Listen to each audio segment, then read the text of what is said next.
Panorama group, जो सोचता है वो करता है। आपके अपने सपनों का आशियाना। नमस्कार, आप देख रहे हैं सिटी पोस्ट लाइव। मैं हूं सृष्टि राज। यह सवाल अक्सर राजनीतिक बहस में सुनने को मिलता है कि अगर किसी राज्य में सभी विपक्षी विधायक एक साथ इस्तीफा दे दें तो क्या विधानसभा और सरकार चलती रहेगी या नहीं। तो आपको बता दें, बिहार विधानसभा चुनाव 2025 के नतीजों के बाद भी यह चर्चा तेज हो गई है कि इस चुनाव में एनडीए ने 243 में से 202 सीटें जीती है, जबकि महागठबंधन सिर्फ 35 सीटों पर सिमट रह गया। अब कल्पना कीजिए कि अगर विपक्ष के सारे विधायक अचानक इस्तीफा दे दें तो बिहार की विधानसभा और सरकार पर इसका क्या प्रभाव पड़ेगा।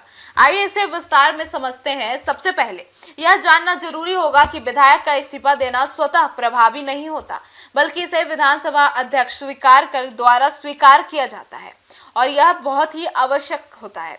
एक बार इस्तीफा स्वीकार किया जाए तो फिर ये सीटें खाली मानी जाती है और इस विधानसभा क्षेत्र का प्रतिनिधित्व समाप्त हो जाता है।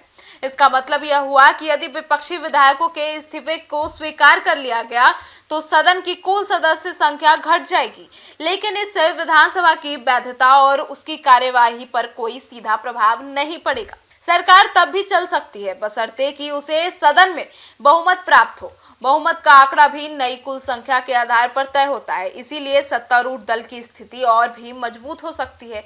इस पूरी प्रक्रिया में कोरम जो होता है उसका प्रावधान बहुत महत्वपूर्ण होता है। कोरम का मतलब है सदन की बैठक शुरू होने के लिए कम से कम कुल सदस्यों के 10वें हिस्से की उपस्थिति आवश्यक है।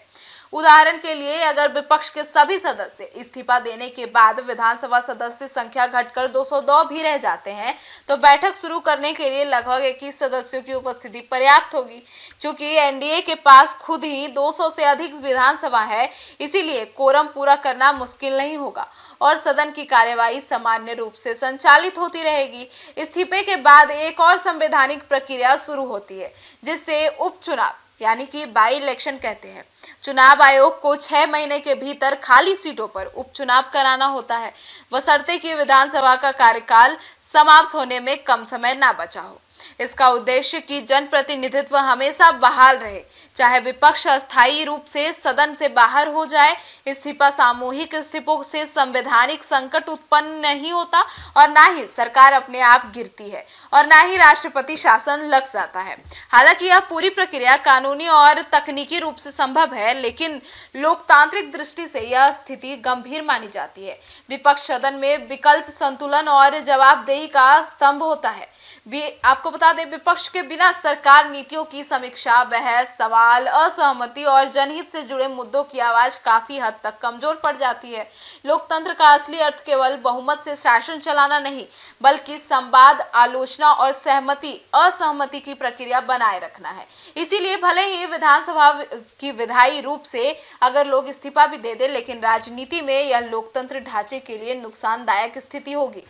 आपको बता दें, मतलब कुल मिलाकर सारांश यह बना है कि अगर विपक्ष का सामूहिक इस्तीफा सरकार को नहीं गिराता और विधानसभा की चलती रहती है तो लेकिन इससे लोकतंत्र की गुणवत्ता, जवाबदेही और संतुलन गंभीर रूप से प्रभावी होता है, जो किसी भी स्वास्थ्य राजनीति प्रणाली के लिए चिंता का विषय होता है। अब इस पर आपकी क्या राय है, कमेंट सेक्शन में जरूर बताइएगा। धन्यवाद।